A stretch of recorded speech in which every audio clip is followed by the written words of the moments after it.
Should be there now. Yep. Thank you. Okay. I got the mic on, right?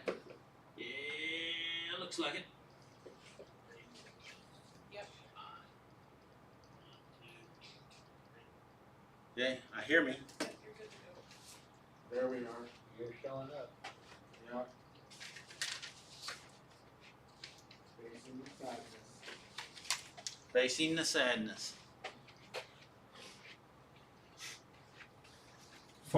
Sorry for the slow start to you in the internet land. We were warned there's some hacking going on out there, and they suggested that we only try to start up one time, and so that's what we're trying to do. And everything's good so far as we know. Doing the best we can with what we got. So, welcome to all you in internet land and to you that are here with us. Thanks. You know, you don't have to tune in. You don't have to be here, but I'm glad that you do, because I enjoy trying to share things with people that want to learn and grow. And my desire is that not to try to make you think like I think, but to help you to think. And the reason why, basically, I ask questions all the time. And when we go through the lesson, one of my main questions is, you know, what does this mean, or what is it that you think? Have you ever noticed that?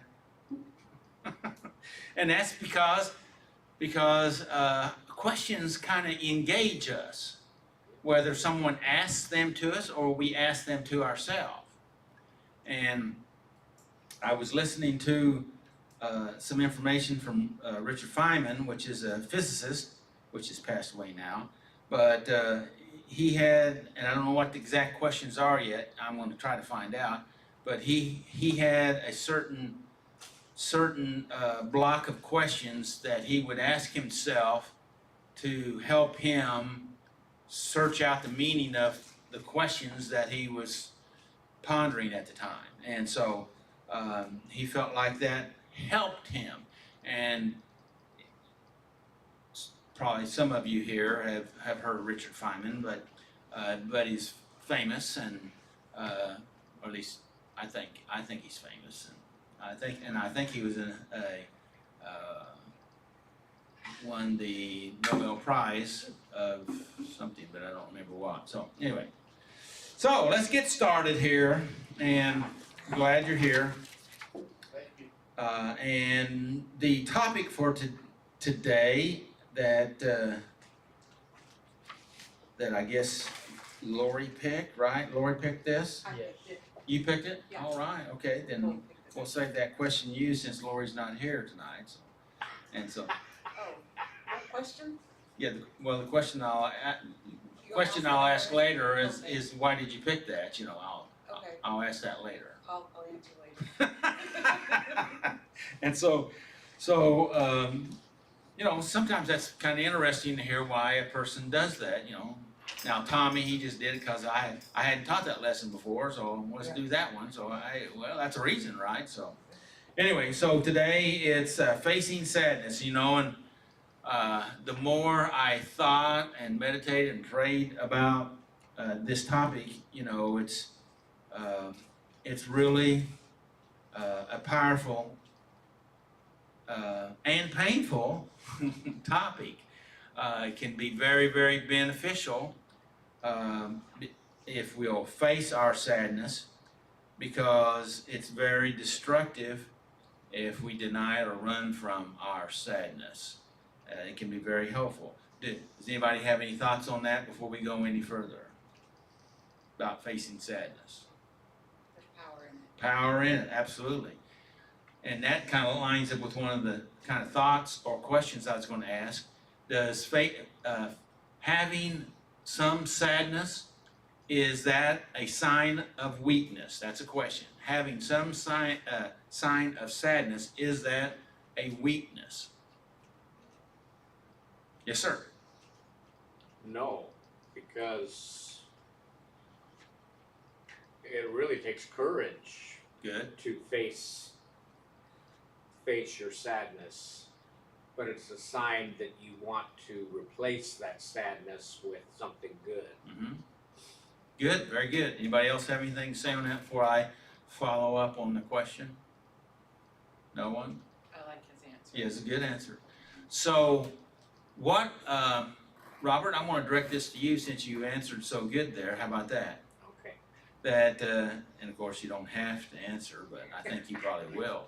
But, so if that is a sign of strength facing our sadness, why, what, it's actually a what question.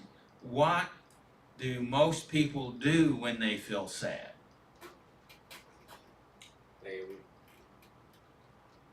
They run from it. They don't like that feeling, so Right, they want to good. replace sadness with something that makes them feel good. Mm-hmm. And an addictive person Mm-hmm. usually runs to their addiction. Yes, there you go. Yes. They numb out or try to cope with it. And, you know, there are some healthy coping mechanisms, but there's probably a lot more unhealthy coping mechanisms, right? And in fact, the goal is that we learn and grow to the place where we don't have to cope, learn how to cope with these things. We're able to deal with them and manage them in our life instead of trying to cope with them, which is a form of trying to manage them a little bit to try to get by them, I would say. Would you say that? Yes. Yeah. That was a real little nod there, but it was a nod. I'm just deep in thought about anger Okay. and sadness. So, Yeah. Good. I'm glad you're in deep thought. So let's go ahead and ask the questions here. What does facing sadness mean? What's sadness? Let's just start off with sadness. I don't have the definition on our sheet, but what's sadness? I'm looking. Yes, Robert. It's hurt or pain. Now, wait a Many second, wait a times minute. we What don't kind? really- What kind of pain? Let's identify the pain. What kind of pain? It's hurt or pain. What kind? What is that? Emotional pain. Emotional. Very good. Yeah. And a lot of times, especially in the beginning, before we're ready to face that sadness, we don't know where it comes from. Yes. So part of the facing the sadness is identifying where that sadness Good, comes good. from. So then, sadness could be a signal that we need to pay attention to. What do you think about that? Absolutely. Just like anger or, and if we can't identify the emotion, which we're talking about emotions here, but if we could just identify the pain, I'm feeling this, what am I feeling? You know, I remember in my early days being taught that emotions come in a cluster, a grouping, and it's in my best interest to figure out which emotion that I'm experiencing at the time. And that sounds easy, but it wasn't so easy. And sometimes it's not so easy now. So that makes me want to mention what my thought process is too, because Okay. somebody might actually benefit from it who's listening online. But All right. I grew up in a very suck up your tears or else I'll give you something real to cry about. And it was, and my sadness whenever I was younger was always met with anger. So what I learned was don't be sad, be angry. And so up until I was able to identify the real emotion, all of my sadness came out as rage. And it just compounded over time until I was working with Lisa, who used to come here, and she would help me identify emotions. And I'm like, oh my God, to uncluster those emotions and to actually identify it, reduce the power that the rage and the anger had over my life, because it wasn't actually rage and anger. I was actually very sad or There you go. disappointed or you know, name it. It was always something else. It was never actually like anger and rage. It was self-protection, self-preservation. Yeah. Because sometimes we have one emotion, but we try to cover it up with another emotion, like anger. Hey, Willie, would you mind turn the fan on auto instead of on? That way we not having to do that all the time. And speaking about that, remember the young lady that used to come and speak quite often, and she was she always liked to say interesting things like the kind of refer to God like the Wizard of Oz. Amanda. I remember her. Yeah. I heard she passed away. No, I don't know anything about it, but I couldn't even remember her name. it's Amanda. Hmm. That's cool. I knew she had a child and was doing really well the last time I heard something. But when you brought that up, I was thinking about her. I've been searching for her name, so thank you for that. All right, so you were going to read us a definition off of the internet on sadness? I saw you looking it up. Sadness is a fundamental human emotion characterized by feelings of disadvantage, loss, despair, grief, and helplessness.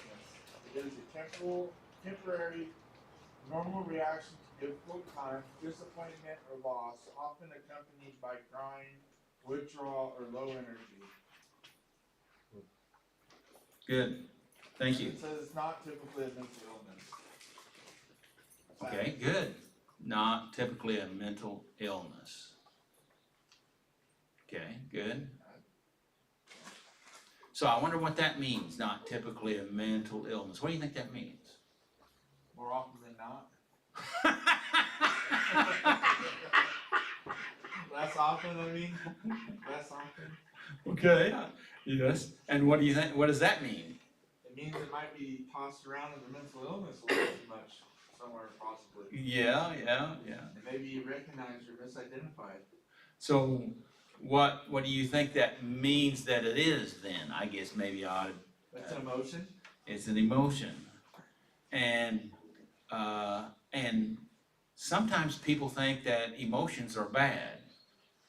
Is that true? No. Yes, sir? I don't think so, because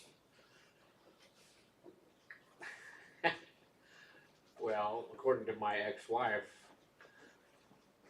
I didn't show a lot of emotion. She didn't think I had emotions. Yes. So I've been trying to get in touch with my emotional self more. And like we mentioned before, you know, the emotions are there. And when we understand the emotions, we can find what causes them. Mm-hmm. And if they're good emotions, then we should be willing to step into those things that cause the good emotions. If they're bad emotions or cause hurt or pain in our life, then it's a warning sign for us. And if we're aware of that, then we can do something about that, what causes those emotions as well. Or we should try. So then would you say that emotions are neither good nor bad, that they are an indicator of what's going on? Yeah. Okay. How's that sound? It's perfect. But oftentimes we think of them as good emotions and bad emotions. But there's something, you know, a stop sign or a red stop light. Some people are always angry at those, but they're just trying to fulfill their function, right? Yeah. Keep people safe and orderly. So I'm thinking God gave us emotions, right? Just like I was totally surprised I'm gonna deviate here for a second. I was totally surprised many years ago when I was studying about divorce recovery. I was teaching a class or classes on divorce recovery, and I was listening to a fella video of him. Of course, this was I was watching on VHS, so this was a good long time ago. And he was talking about depression, how depression wasn't a sin, it was a signal, and that is, and to abbreviate here, it was there, that depression was there to help us to recover some emotional trauma that you were going through, and that we should not fight it, but we should allow it to help us process through our emotion or the trauma, which was really enlightening to me, because up to this time I felt it was bad. It was kind of like it was a sin. There was something wrong with me, and for feeling that way. And then so all you can do when that's how you feel, then you go into coping mechanisms to try to avoid that feeling or deny that feeling. Does that make sense? And so when I learned that it's part of the healing process, now you can get stuck in anything, right? I'm not denying people get into being stuck or into a chronic depression. You know, and then there's other depressions too, but when I no longer beat up on myself for what was going on there, and then do exactly what you were talking about a while ago, about looking at trying to find out the why I was there and allow it to process and get better or to heal, I think I got better. In fact, I don't get into those places where I used to get. Now I have some times, and they're in no way, shape, or form as long or as deep as they used to be. So I know I deviated a little bit. So, all right, let's get back on the question. What does facing? Do we need to talk about what facing is? We're talking about facing. Accepting. Huh? Accepting. Dealing, Looking at it. embracing it maybe, facing. So what does facing sadness mean? Yes, sir. Tommy's gonna give us all the information we ever wanted to know. Means choosing to honestly acknowledge and experience your pain. Wait a minute. What's that second word? To honestly acknowledge. Honestly? What? Why would we have to put that in there? Why would we have to add honesty when we're talking about ourselves? Well, my first thought is there's different levels to the honesty. Yeah. Just like what I was talking about earlier, I honestly would have said, no, I'm enraged or angry. So, but then those layers coming off after identifying the emotions got more honest and honest and honest until it was the actual truth. So why are we dishonest with ourselves? For me, I didn't know different yet. Maybe, and there were some, okay, so I was sitting here thinking about some of whenever I was a younger mom, being dishonest with myself, I could be I could just blink it over and be yes, I did the best I could, it's whatever. Instead of facing the shame and the sadness that I felt by not being the mom that I wanted to be in those moments, getting honest, maybe it's not so much sadness I was feeling as it was shame. Well, that needs to be honest, because the shame doesn't belong. The sadness is okay, but it happened, I can't change it. I can still be sad about those moments where I still desire to be a better mom, but I've got to move past it and understand that was 18-year-old me or 19-year-old me. Mm-hmm. I'm 40 now. Mm-hmm. The big difference between who I was and who I am. So. And we're not here to put blame or condemnation or guilt or shame on anyone. We're just trying to help us to get a hold on this messy life, and uh, you know, the fact of it is, uh, a lot of this stuff we do to ourselves, but we don't even know why we do it. We don't know. We just, we have all these different forces pushing us, and we have this information that is very destructive, but since it may be the only information that we have coming to us, so we then think that it may be true. But the real sad part here, and I think this is true, that the truth is in us all, but oftentimes we can't even recognize it until we get to those quiet times or open times or those honest times that we're able to listen to it. And again, that's not to put blame or guilt on anyone, because we've all been there. Yep. Yeah. We've all been there. Okay, I interrupted you twice, Tommy, so you can go ahead and read that definition again. Means choosing to honestly acknowledge and experience your pain instead of avoiding, numbing, or running from it. Yes. It sounds simple, but it's actually one of the most courageous things a person can do. Well, yes. What do you think that means? The most courageous thing that a person can do? Well, it's facing something head on and overcoming it. Yes. Having an achievement in your life that you Well, face the sadness. You looked at it and you worked through it. It takes a lot of courage.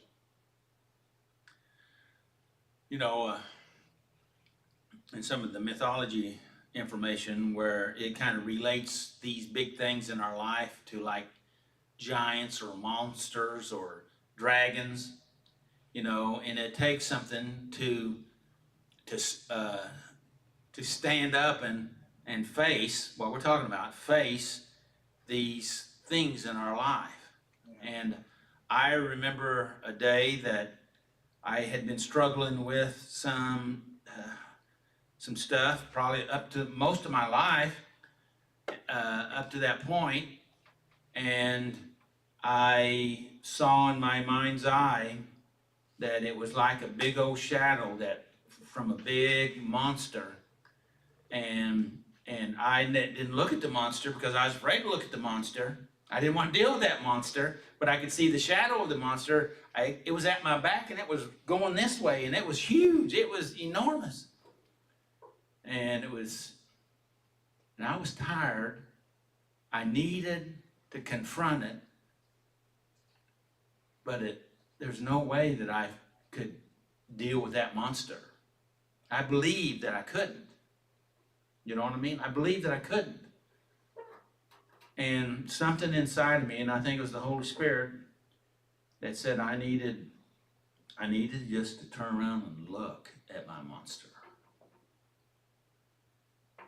And I remember, this is really weird because I was sitting in my driveway, and I saw myself get around behind my car and the monster was on the other side at the front of my car, and I was at the back of my car, and I kind of looked around the edge of my car to see it. Now this is all, I'm figuratively speaking, and I realized the monster was nowhere as large as I had built it up in my mind.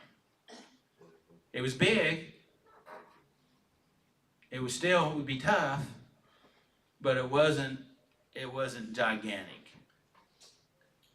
And that was the day that I started to deal with confronting my monster. And it's piece by piece. Yep. And so, anyway, hopefully you can relate to that story a little bit. So, facing sadness. So, facing sadness is saying that this hurts. I'm willing to look at it. I remember reading that, but I didn't tie that to my story that I just told right then, because I didn't think about that story until just something that Vanessa said. I'm willing to look at it, feel it, because I felt it, okay? And I felt weak. Not that I was weak, but I felt weak. And understand it. I don't remember thinking that I was going to understand it. I just needed to deal with it, and I didn't know how. But things kind of went in motion. I'm thinking right now, things kind of started moving in a particular emotion. And I remember my old professor from when I was going to college in Pittsburgh had talked to me about something, and I thought, well, there's maybe. And so anyway, it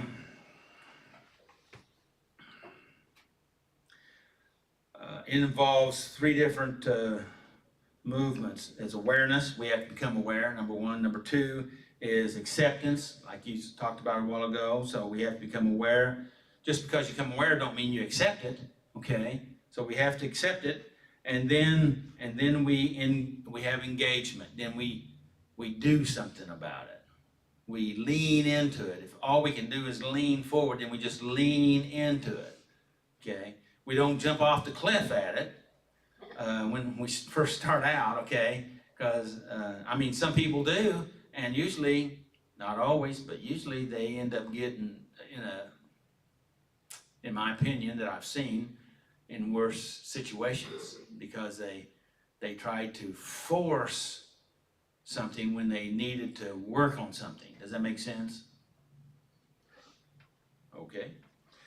So let's jump into tying together. Well, I'm going to read this last statement down here on answering the question is what does facing sadness mean? The last statement on the page pertaining to that, and it says a simple way of saying it. Facing the sadness is allowing yourself to feel the truth and your pain so God can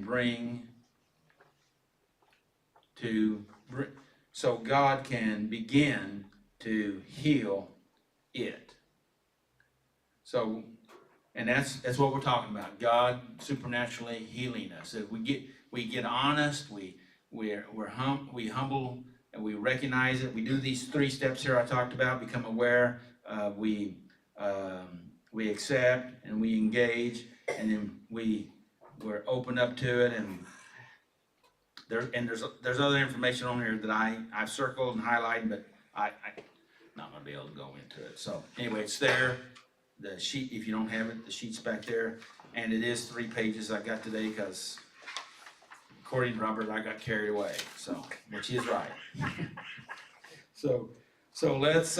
How does step 4 tie into our topic? And I'm just gonna, step 4 reveals the story.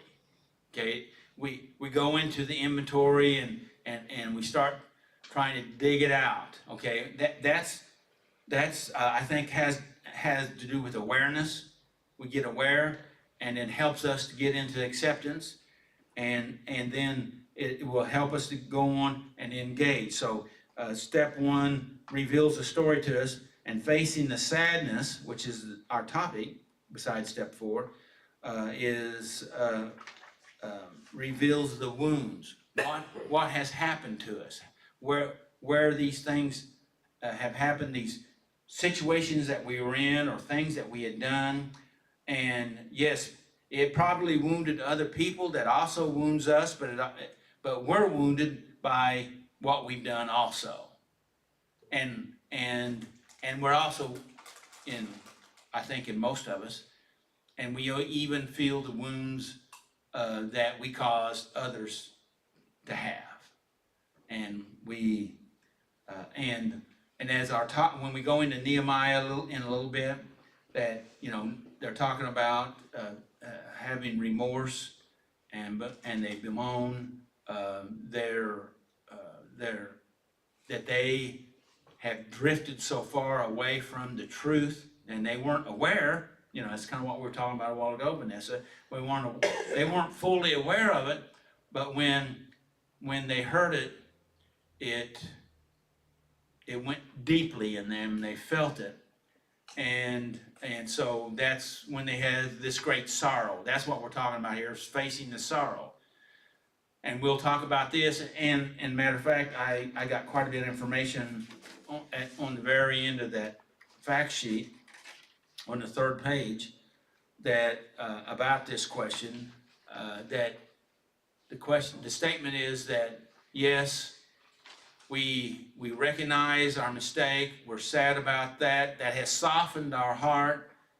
Now we need to rejoice because we recognized our wrong, and we need to celebrate because we're in a better shape now.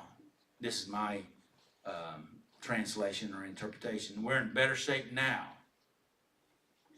because we recognize our wrong, and now our heart's been softened, and we need to know that our relationship with God is in a better place. We're not perfect, okay, right? You know, we're not looking for perfection, we're looking for progress. So, questions, comments? All right.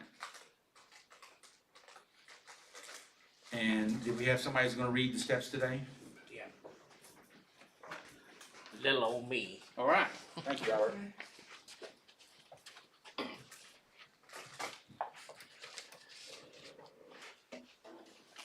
Step 1, we admitted that we were powerless over our problems and that our lives had become unmanageable.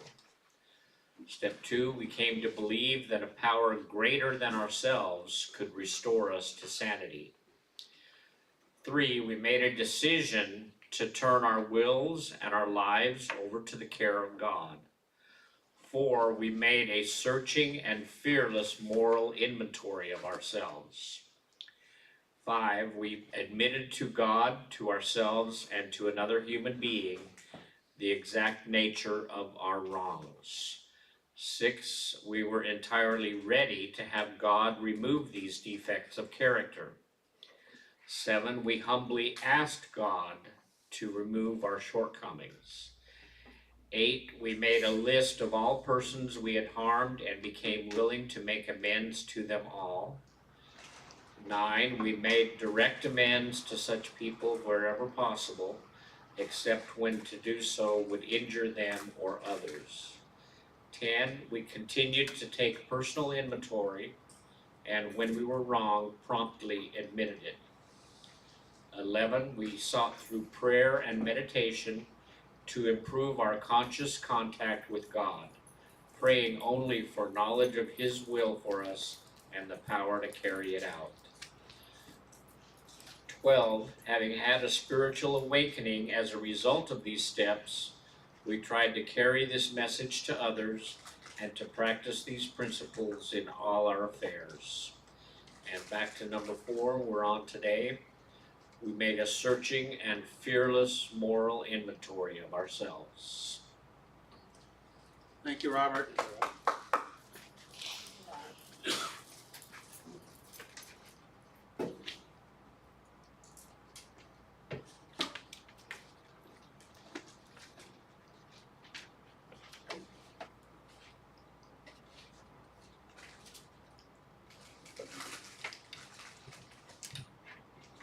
Good evening, everyone.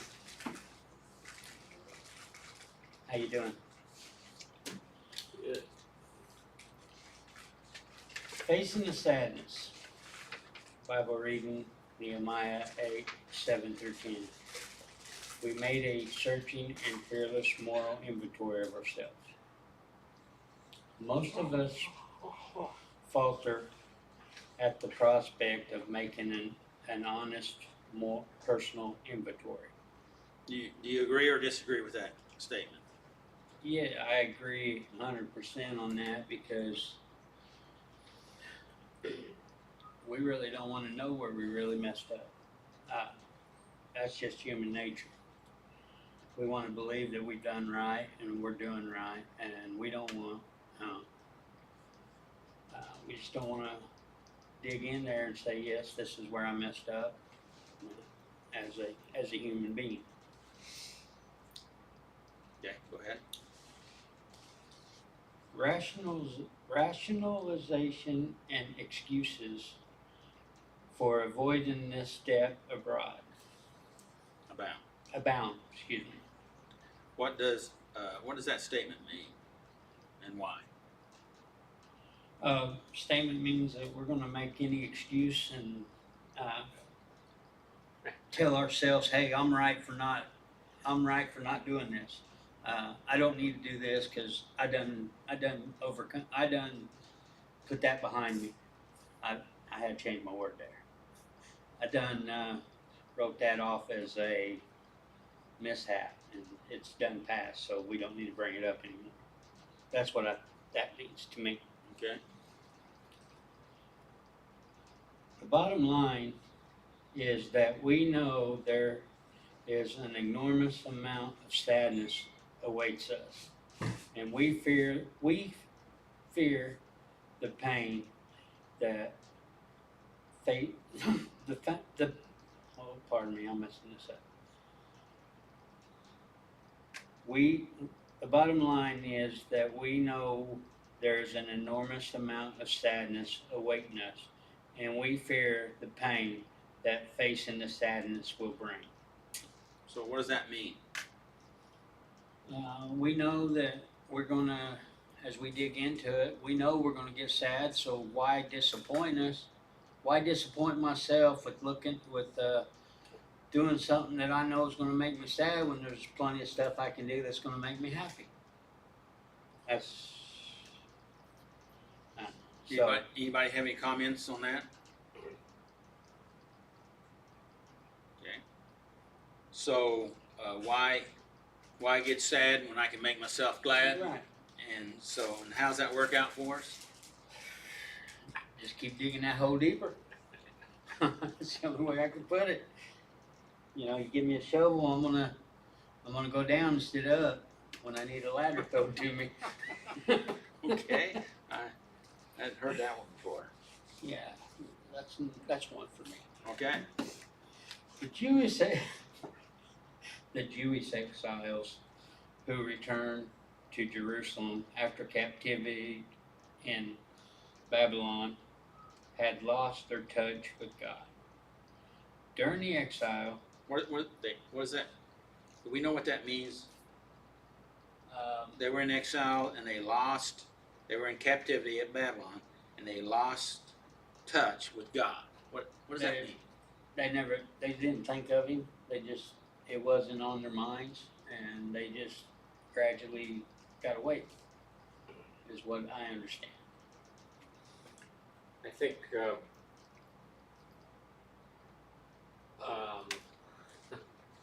if I remember correctly,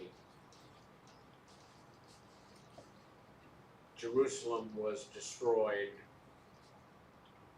and the people were taken into exile around 607 BCE or something. And they spent like 70 years over there in Babylon. Probably a whole new generation was coming along by then. I think it was longer than that, but I don't Yeah, know. I don't know. I think it was a couple hundred years actually, maybe more than that. Okay. But Anyway. I could be wrong. Yeah, I don't know. I don't know the whole timetable. But anyway, they were slaves basically, and they probably were worked night and day and beaten and weren't treated very well by their captors. So they were just trying to survive more than anything. And they were in foreign land. their wills were broken. They probably lost hope that they would ever see their homeland again. But then somehow Nehemiah found favor with the new king of Babylon, who had overthrown the old Babylonian king. and asked if he could take some people to Jerusalem and rebuild the temple. And so then there was suddenly hope. But they went back to and did that. They rebuilt the temple and the walls, and they found some of the old books of the law that they hadn't heard read to them for a lot of years. Probably some of them had never heard it in their lives. But then when they did hear it, they were really overwhelmed and realized that they had strayed so far away from God that they were sad about it.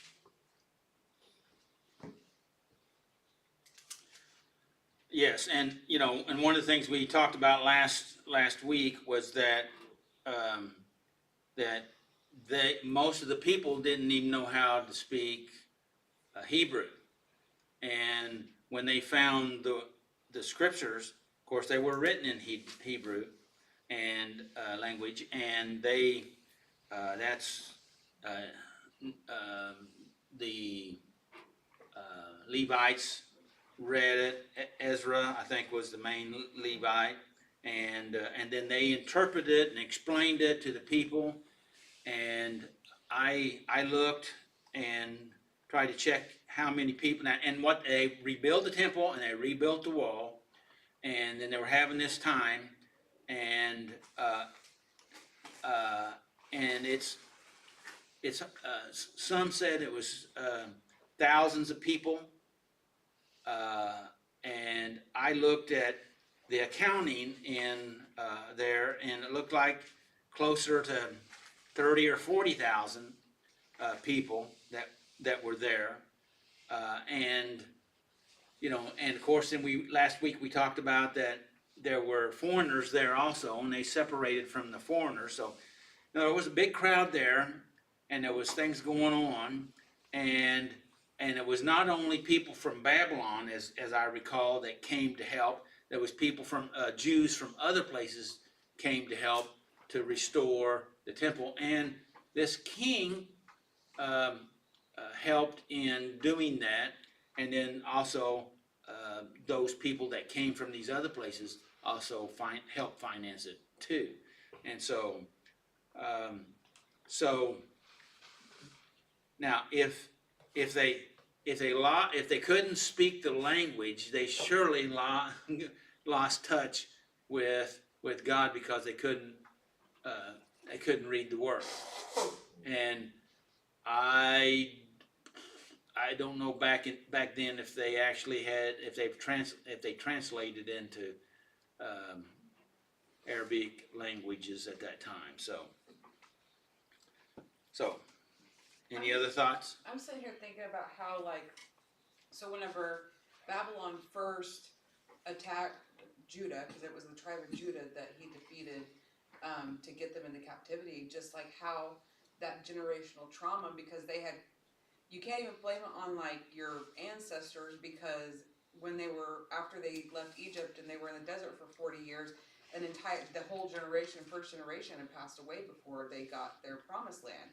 How long they were in the promised land, I don't know, before they got, into captivity with Babylon, but just how the trauma of having like that war around, so you take away, the parents' ability during the war to teach their children proper Hebrew, and how it was like a slow separation of family in that time, to where by the time the children were old enough to fight back, they were so wore out and probably so far separated because of the trauma and the war that had been going on that led them into captivity. They finally just they wore them out enough to where now their hearts are Babylonian instead of Judean.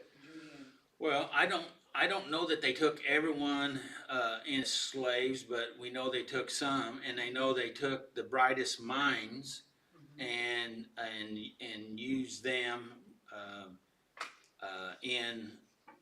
in their leadership. If you remember Daniel and Shadrach, Meshach, and Abednego, and all of those. So there's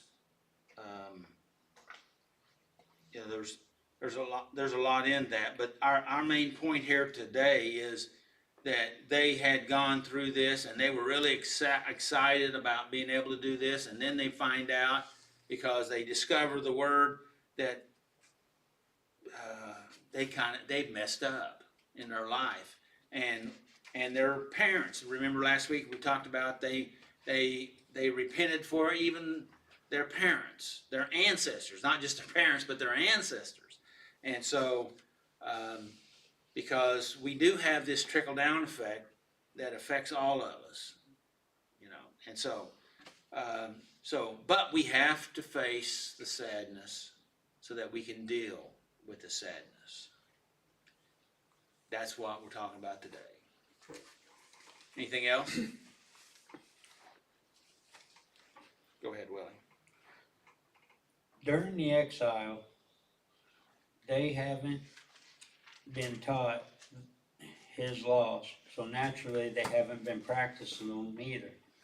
After rebuilding the city wall and the temple, the priests gathered the people together to read the book of laws.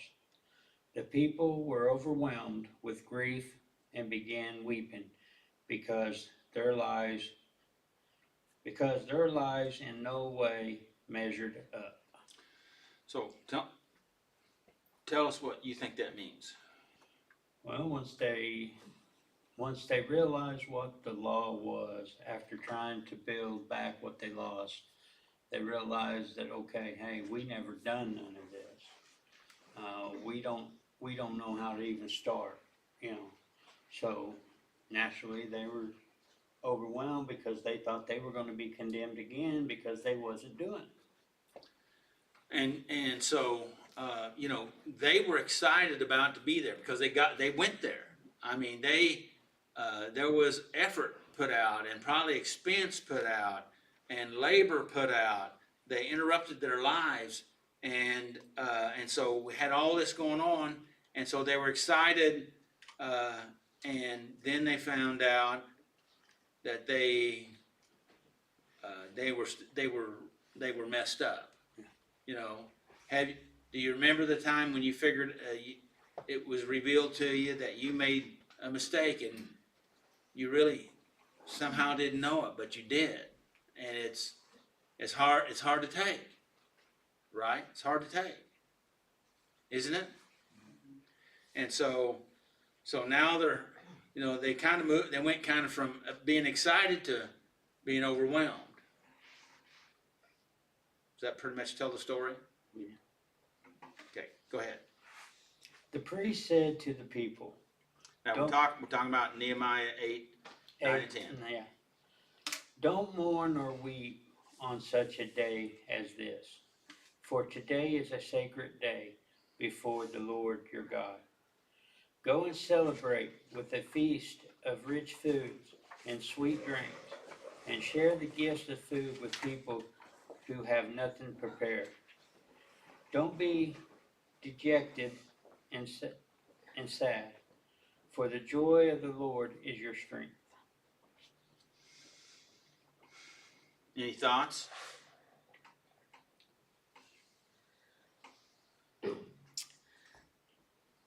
Well, it's pretty plain and simple in the way he laid that out there. If you wanna, you know, don't dwell on what you did wrong, but be, you know, go and be rejoiceful that, hey, I am saved by it.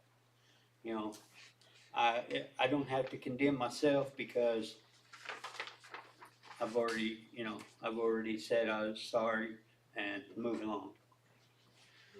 On the last part of our information sheet that I made up, I proposed the question.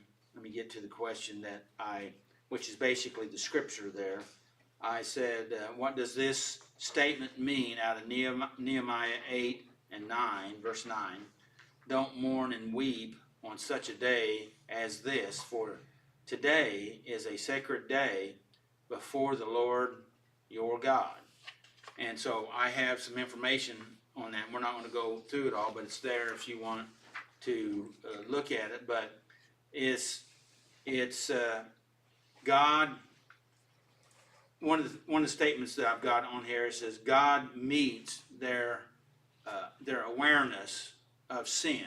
They're aware of the sin. God meets their awareness of sin with the opportunity for joy and restoration.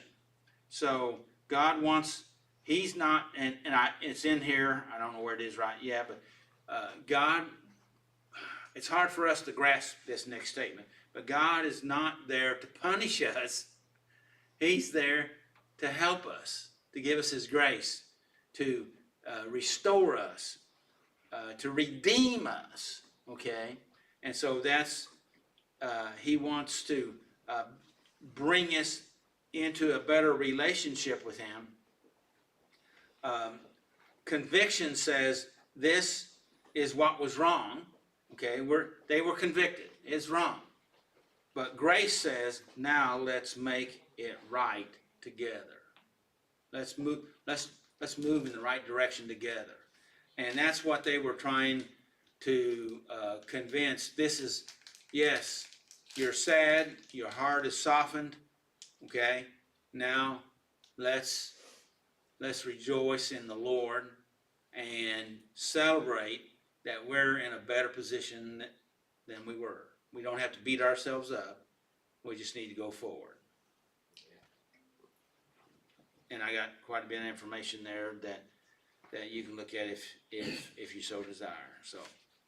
So Willie, what did you learn from this lesson? We still got more to go. You're trying to cut me off short, but I'm good with that. Did I cut you off short? Yeah, we just got done with the verse. Oh, I'm We're sorry. still got to talk about the festival of shelters. Yeah, all right, Festival Shelters. All right. Excuse me, That's thank what you. I've learned about this. So Thank- you don't have to answer that again. Okay. Thank you for straightening me out. The next day marked the beginning of the festival of shelters. And I have information on that same sheet about festivals of shelters. Go ahead. A required Jewish feast celebrating the Israelites' escape from bondage in Egypt and God's care for them while they wandered in the wilderness. I think it's important to point out that while they were wandering in the wilderness, God cared for them. I wonder, this is a question. Are you up to the question? Yeah. Maybe should I ask just in general, or should I be specific to? Now let's ask in general. I wonder when you or we were wandering through our wilderness, if God was caring for us. Yes. Yes? Yeah. We just didn't see it. Or in my case, I didn't see it. Yeah. That's a big thing. That's some really good awareness. So let's ask the next question. If He didn't care for us when we were in our wilderness, what would have happened to us? We'd still be there.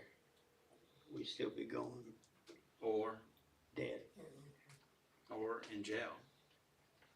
Right? Isn't that the truth? Yeah. And sometimes we're so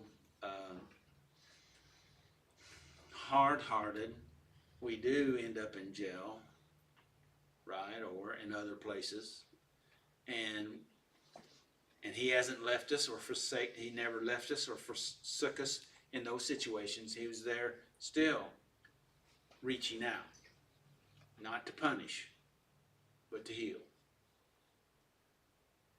Okay, go ahead, Willie. When we set out to face the pain and sadness of making a moral inventory, we will need the joy of the Lord to give us strength. The joy comes from recognizing and even celebrating God's ability to bring us out of bondage and care for us as we pass through the sadness towards the new way of life. Do you agree with that statement or disagree? Well, I agree, because without him, more than likely, I would not have been here today with some of the stuff that I have pulled, some of the stuff that I have done. And when I make my inventory list every year, there's still stuff on it from day one that I haven't got to yet. That don't mean that I'm blocking it out, but it just means I got other stuff that he's dealing with me on right now.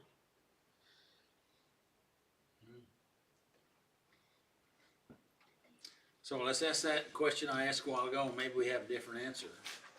What did I learn? Yeah, from this lesson. Facing the sadness takes real strength that we don't have on our own. It has to be given to us from God. God has to give us that strength, and then that's where we find the joy in it. And we don't have to be sad about what we've done. We just push forward, because He's right there pushing with us. And that's the hard one to learn. And heal. And heal. And yeah, the healing And comes. some of healing is That's in the accepting God's forgiveness, and as we sometimes call it, forgiving ourselves. And He knows I'm gonna mess up again. I know I'm gonna mess up again. I just hope that I've got enough knowledge that it don't spiral me into messing up more than the once. Good. So what's your takeaway on this lesson?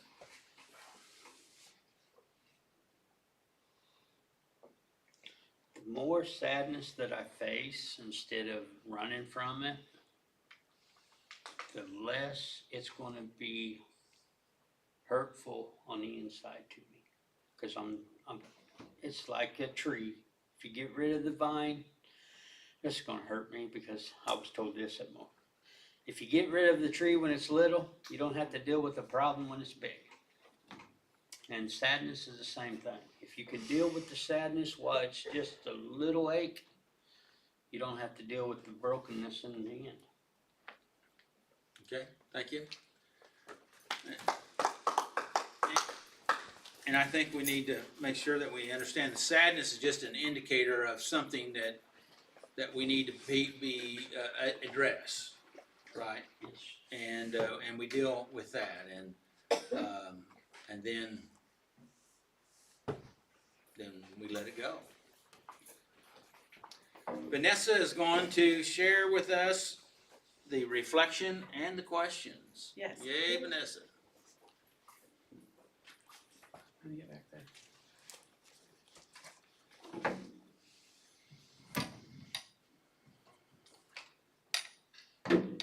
Okay. Facing the sadness. What painful memories? Wait a second. Uh-huh. We got a person, I just looked at the information coming in, Mhm. and Lewis Ware from Texas said that it was 400 years. 400 years Yeah, in in exile. captivity. Yeah. Do what? 400 years. Yeah, 400 years. Yeah. Thank you, Lewis, for In that. captivity was Robert's question? Well, it was, they were in exile for 400 years. Oh, okay. And so, I But think this is the first I time. just looked back in the summary of Ezra, Mhm. and it said it was 70 years from the time the temple was destroyed to when it was rebuilt. But I'm sure it took a lot more time to arrange to get all the captives back to Israel. So, but from the time it was destroyed until Cyrus made the declaration that they could go back and rebuild the temple, Ezra took several people with him, and it took 20 years to rebuild the temple. So, and then after that, there was a lot more time, there was still a lot of Israelites in captivity, and I'm sure they were making arrangements to eventually get a bunch of the people back to Israel. But anyway, enough on that. That's right. I was surprised to see Lewis's. I guess it's Lewis and his wife, Yvonne, so, anyway. Yeah. And so, There's- th- to my knowledge, this is the first time he's ever said anything, if he's ever watched it before, so. Thanks, Lois, appreciate that. Hope you're doing well and your family. Okay. Okay. I'm sorry for interrupting you, but I It's thought that okay. was interesting. That's fine. Now, why did you choose this? Yeah, why did you choose, very good. Yeah, Thanks for reminding him. why did you choose this topic? Well, honestly, so for like the last 2 years, I've been facing a lot of this.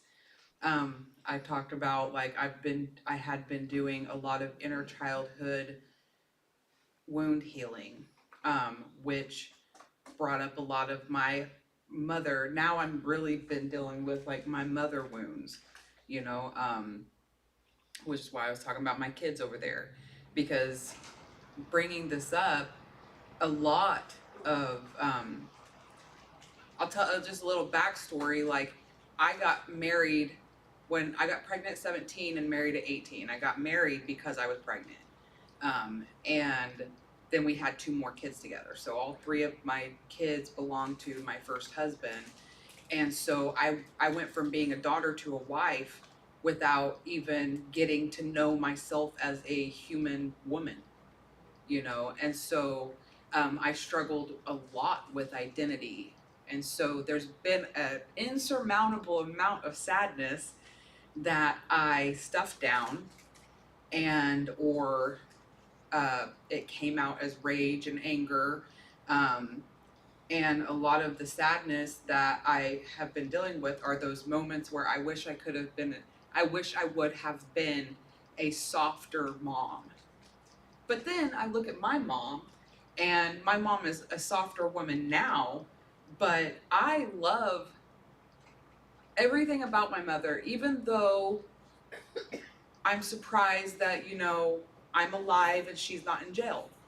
You know, because that's the truth of we had a very volatile relationship growing up, you know, like I was diagnosed at 33 with ADHD, going 33 years undiagnosed, explained a lot of that stuff. So, you know, that's just a brief little summary of some of the stuff that I had been through. There is a lot, too much to go into, but there's a lot of sadness that now at 40 and an empty nester, because all of my children are adults now, that I'm dealing with as I get closer to my mom. Like, we have an amazing relationship now, and I absolutely love her. And I love getting to see her be a softer woman than what she was afforded whenever I was younger. And I get to try to move into that phase earlier than she did now, because I'm getting a good example now, a better example now, Nice. to be what kind of woman like that I really desire to be, because I get to watch my mom and I got to watch my grandma. My grandma was always that softer woman, and she was always that, but she was hard when she needed to be, in a very just stern and assertive way, but still gentle. She was, I can't even call her a gentle giant. She was 4'7". Yes. So she's a very tiny little, She was. strong woman, very strong woman. And so she was always my moral compass, even whenever my mom, in those times, because, you know, her and my dad's relationship wasn't great, so she didn't get to be the soft. She was very much a breadwinner, had to be a lot of the backbone to the family.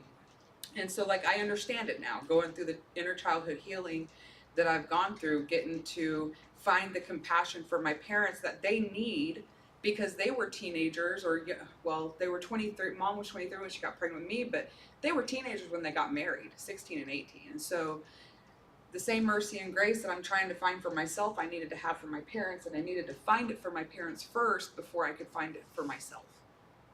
Because I needed to understand. So that's why, to answer your question, I chose Facing the Sadness, because once I started to recognize my rage and my anger really was sadness, like that stuffed down bottled emotion. Because like I said, I grew up in a family that You know, tears were only ever crocodile tears. They weren't real.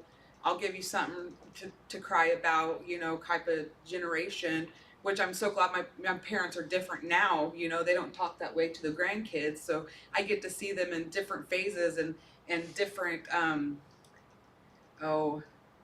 archetypes, I guess.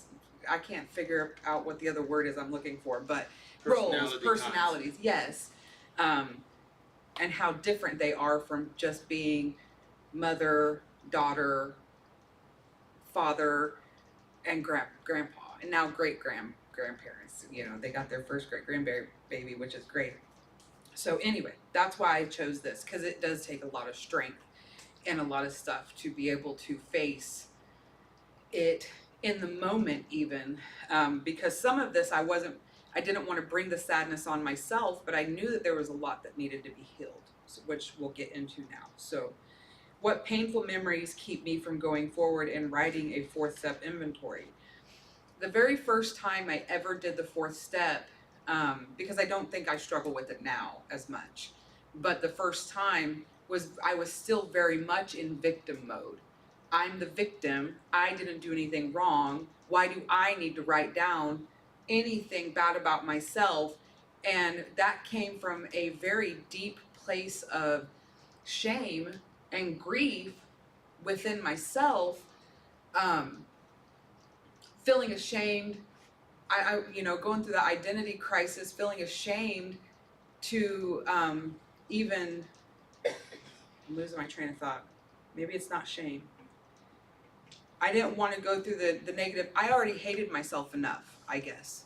I hated myself enough. I went through school growing up thinking that everybody else hated me also, you know, so I didn't want to sit and think of anything negative, but whenever it got to the positive parts, too, I couldn't think of anything positive to say about myself.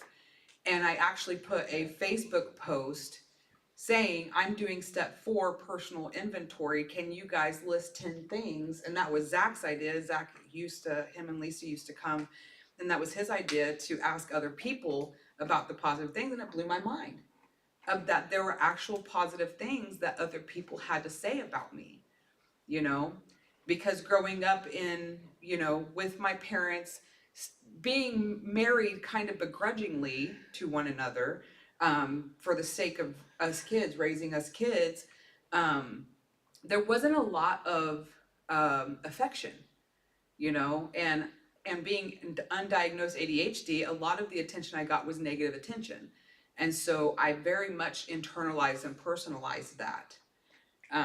So the painful memories keeping me from going forward whenever I was first doing this was I was still working because I was 26, I believe, whenever I first did this, 25, 26.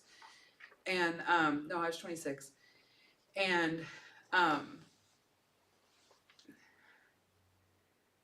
was still in the place trying to figure out even what kind of mother I wanted to be. So how dare you ask me to say anything negative about myself or admit anything negative about myself, because I was doing the best I could. And in my mind, I wasn't in the wrong. And I didn't want to face some of those moments. I've had a lot of memories come up from like when my oldest was a baby and I was 18 and working 2 jobs and exhausted and going through postpartum psychosis, actually, and how hard that was, and how I've got to find mercy and grace for that 18-year-old little baby girl me, right? You know, having a brand new baby and a husband, you know, and it was just like 3 months prior or 5 months prior to that, I was still living with my parents. You know, so in 5 months, my life completely flipped upside down. So I got to find mercy and grace to be able to do the steps. So I threw the book the first time I did it. I threw it and I didn't touch it for 4 months. And it took a long time for me to get through this. So those painful memories, you know, they still come back, but they're not as painful now. So I can talk about them and not feel such shame and regret with them. So what have I been afraid of facing? Being a failure.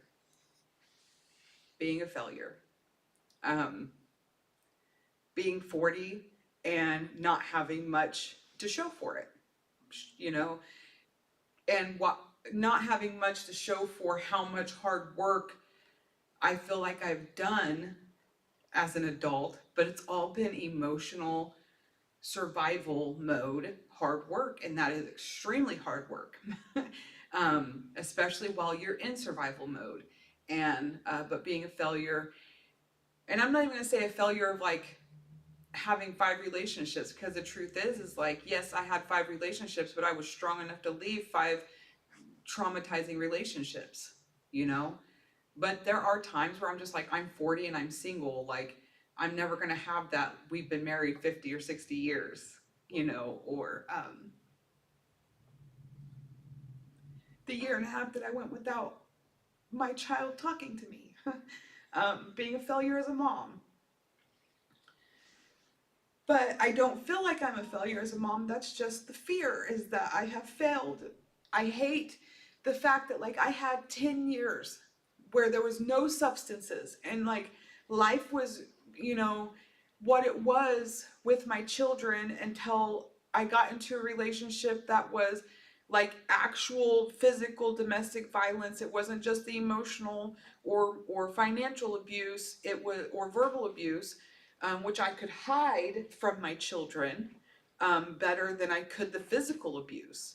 And then that's whenever I relapsed. And so it was that year and a half that I was with him that has kind of, that was so traumatic for my children that I hate that it molded and shaped their life more than the 10 years where it wasn't violent. I hate that. And I see it now with my children, the way that they live, that they're still kind of in survival mode while I'm healing. And then I feel guilty because of the way that they're living, because I see that they are repeating patterns that I really tried hard to keep them from, but I didn't keep them from it completely. So it is what it is. That's what this sign is here for. It is what it is. And but now, you know, I get to what I keep quoting a lot of what my mom says or would say to me, you know, and I'm realizing now too that they have a lot of greatness in them, where like their stubbornness and bullheadedness could actually get them out of volatile situations, just like my stubbornness and bullheadedness got me out of those bad situations. So I can't even say all the negative things about those emotions. Like you're saying, they're not always negative emotions. So those 2 negative emotions saved my life. Those You know? 2 emotions. Those 2 emotions. You said called them negative. I just was. Oh, thank you. Well, I was saying negative, like other people might call those negative emotions. I understand. Yeah. I just wanted to know. Yeah. They were those 2 emotions. Yeah. Yeah, they did. And could it be possible, catch the way I say this, Mhm. could it be possible that God gives us those strong bends in our personality because we need them to do what we need to do in our Yes. life? But we also then need to allow him to regulate those strong bends. Yeah. And I've always said too, growing up, that like my stubbornness was a gift because it keeps me from being pulled outside of who he created me to be. Good. Whenever I'm faced with, you know, being tore up about my faith or belief system, I'm not too stubborn to be open to listen to what somebody says, but if somebody's there blatantly trying to pull me away from my beliefs, then the stubbornness is definitely a gift. And yes, I absolutely believe that. Yeah. And to not, you know, just still allow myself to be a victim in those types of relationships. So. Good. Congratulations. Thank you. What role has shame from my past mistakes played in keeping me from starting and completing an inventory? I feel like I've kind of already answered it. So what role has shame, and we're talking about shame here, Mhm. from your past mistakes played in keeping you from starting to address this inventory? Is there? And you're addressing the inventory nowadays, but in the past it was a different story. Yeah. Well, I know a big thing. I didn't, for a very long time, I refused to talk about my children to people. I wouldn't talk about them in therapy. I wouldn't talk about them to anybody. And I said that it was because, and in a big way, it was protecting them. I didn't want people to talk bad about my children. I didn't want them to know about my children because I didn't, I have had issues with trusting people. So I didn't want them to get any kind of ideas about my children. And I didn't want, but the biggest thing, like in therapy, bringing a moral inventory, writing any of it down, I didn't want a therapist to point out to me that I was a bad mom, you know. Um, because I don't feel like I was a bad mom, but I've had some very bad moments. So I'm not a bad mom. That's a good I had distinction. bad moments as a mom. Which we all have bad moments. Mm-hmm. That we wish that we could turn back the clock and fix, But the strength in that with my kids now, because I want to highlight that, is Allie, my middle one. She messages me and calls me and she sends me stuff and she's like, I'm so grateful for you as a mom. And this is something that you would do and it'd be something funny. So she's starting to get some of those good memories and addressing some of those good memories because she's doing a lot of healing right now too. My youngest is kind of going through a not wanting to talk to me phase. She's 18, so I kind of understand it. But she still reaches out whenever she needs mom as mom. If she has to go to the doctor or something, or has to take Tylenol, she's terrified of taking Tylenol. So I have to tell her, you'll be fine, you're gonna live, and I'm finally getting to rebuild my relationship with my oldest,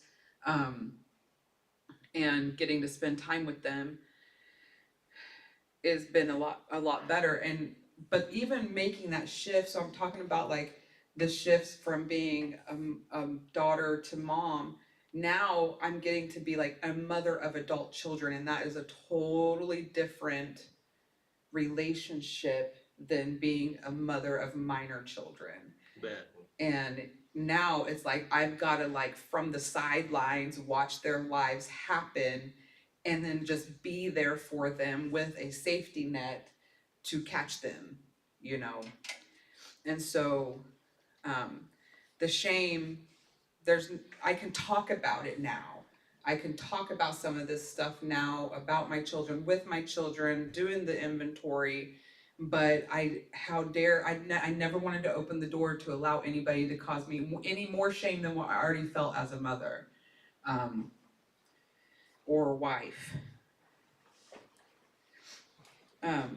Does pride tell me that I don't need an inventory? It absolutely did tell me that I did not need an inventory whenever I first, was doing this.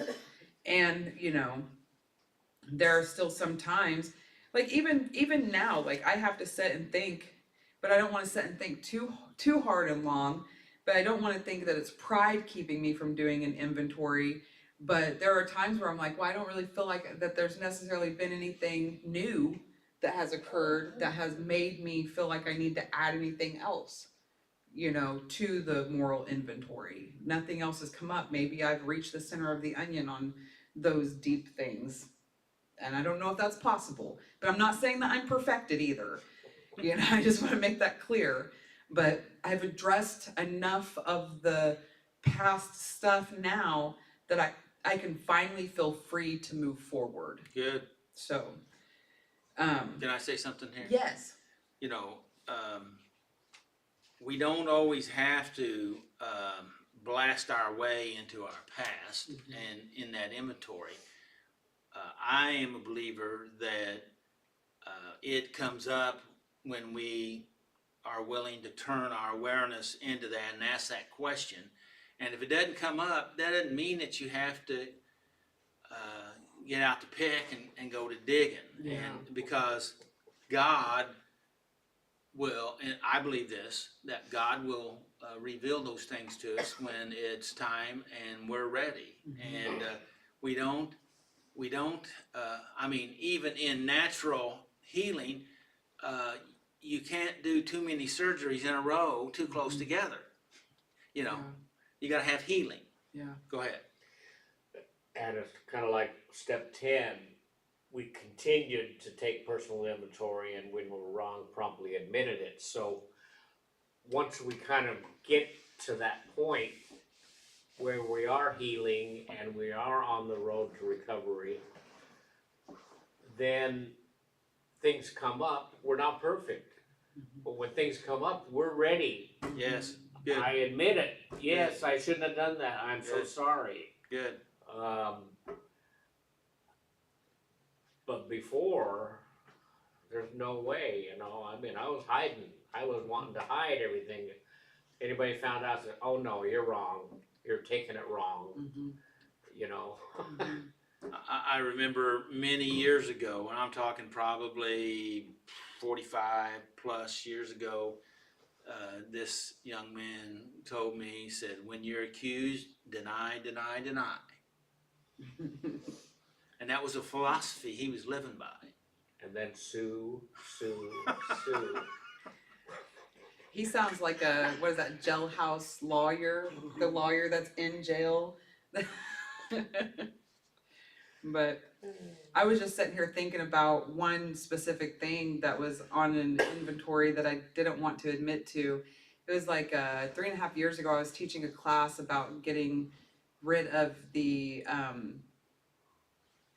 addictive behaviors. So not just the addiction or the substance, but the behaviors that go along with it. And Yes. I was an avid collector of, I love old glass, like smoked glass, green glass, yellow glass, and I collected chalices and wine glasses. And then I also collected shot glasses from where I've been in the United States, or if somebody had been somewhere, they would always bring me a shot glass, even though I didn't drink anymore. I still had all of those. And so I had to really struggle with the inventory of getting rid of those things. Like, why do I still need them? Well, at that point, it really was like, oh, they represented, you know, where I've been, because I had brought back several from Mexico, several from other states and stuff. But I still had to get rid of them because they were a reservation that I had that I could use at any point in time, you know, and that was a painful thing because I like collecting things. I'm a maximalist. So You're a what? I'm a maximalist, not a hoarder. I'm a Oh. maximalist, I'm a collector. So yeah. I'm a minimalist. Are you? It's hilarious that I am that because I live in a camper and most of everything I own is in storage now. And I haven't needed it for 1.5 years that I've lived in this camper. And yeah, I did finally today hang up some stuff on my walls. So I have one thing hanging on my wall, a calendar. nice. I don't have pictures. I don't like stuff hanging on my wall. You know, it's funny because I haven't had it for 1.5 years and I hung everything up today and I put up a shelf and I just looked around my room. I'm like, this is a lot. So maybe even I've changed, you know, being forced into minimalism, you know, unknowingly. Like, yeah. Yeah, because like I haven't needed everything that's been in storage, so why keep holding on to it? I should have a yard sale. Have I told myself that others who are in more dire straits than I am are the ones that really need it? I have before, but I think I got out of the habit of that several years ago. I want to say probably close to 6 years. You know, it's not, trauma's not a competition. And that really needs to be clear. Trauma is not a competition. Working in mental health for the 9 years that I did, learning that everybody processes things differently. We could be in a horrifying car wreck, one person come out of it just fine. Another person has, you know, some nightmares here or there, and they might need some medical attention, but they're otherwise relatively okay. And then the other person might never come out of their house again. You know, and so, but it's the same car wreck. And that one person who's just fine might think that the person who's now a hermit in their home is overreacting, but it's the same car wreck. But we all process it differently. Trauma is not a competition, so we can't keep comparing ourselves to other people. You know, have other people had it worse than me? Yeah, sure. You know, but is that any of my business? If they want help from me, I'll, you know, like I'll be there to help them. But I can't compare how I feel and what I've been through to what somebody else has been through and say I'm worse off or you're worse off, you know, because even saying that somebody else is worse off, I think is a little condescending, you know, because now we're focusing on the negative instead of the positive, which is, you know, helping them get up out of the pit too if they're asking for help. So I got out of the habit of that long time ago. So So what did you learn from this lesson? Sadness is just a form of vulnerability that is okay to have. And it is definitely different than depression. Yeah. Because I've had depression. Mainly induced by low vitamin D, by the way. That's why it's called vitamin D. Yeah.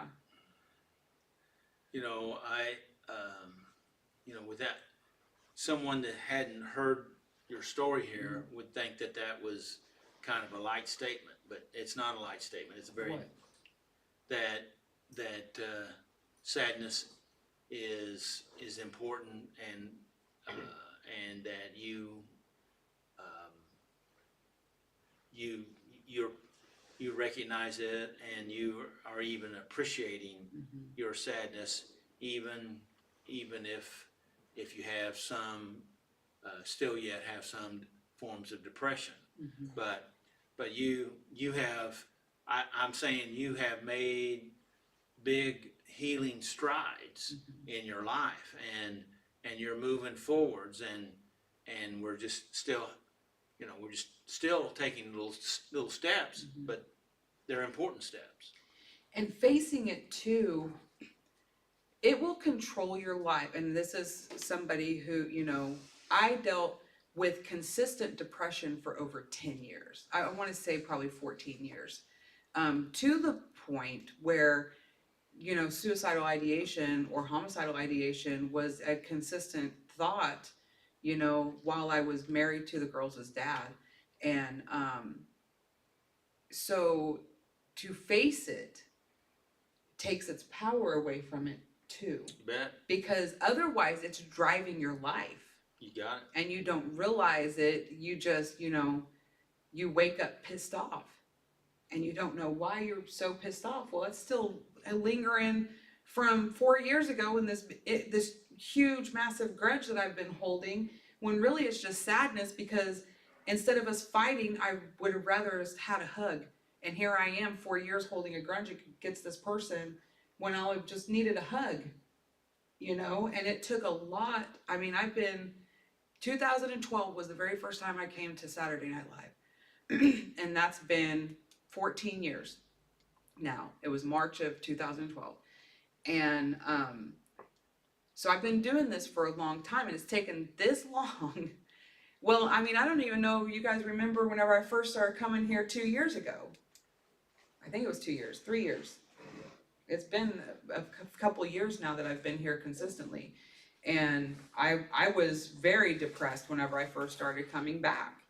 But I just in these last 3 years leaving the relationship that I was in and doing the inner childhood healing, and my children becoming adults and just like bam, being faced with empty nesting, you know, and all of those emotions that I had suppressed all came to head. all at one time in this last year and a half. I say one time because this last year and a half has been a very rough year and a half, but it's been some of the best growth or fastest growth I want to say that I think I've probably ever had, because I've actually been alone too. Like, this is the first time I've been alone, without a relationship, without waking up every morning and in survival mode, taking my kids to school, just I am to myself most of the time right now. And so it's been a lot of growth. Yeah. Thank you for Thank you. recognizing it. You're very welcome. Any comments or questions? All right. Well, thank you, Vanessa. Appreciate it. Thank you for letting me. Well, we're gonna continue to let you. Yes. Next, I was looking for next week's topic. No, it's sorrow. It's sorrow. Yeah, I'm getting to it. I thought I had a sheet here, but I lost it. Maybe it's up there on the pulpit. Constructive sorrow. Constructive sorrow. Constructive sorrow. Okay. And who's teaching it? I'm supposed to, but I'm doing questions. yeah, you're on questions again. I can't think of his name right now. Brandon? Brandon. If he's here, he'll do it. Alright. If not, I'll do it. All right. Thanks, everybody. Appreciate it. Thanks for you covering for Lori, and thank you, Vanessa, for sharing and being open and vulnerable. So anything from anybody else before I close in prayer? Thank you, Lord, for tonight and for all that's going on in our lives, the healing that's taking place. We appreciate that, Father, that you're with us. You're there to help us, to move us help us to move into that place of relationship with you, in a better relationship with you. So may the Lord bless you and keep you, and may his face shine upon you and give you his peace. And make healthy choices.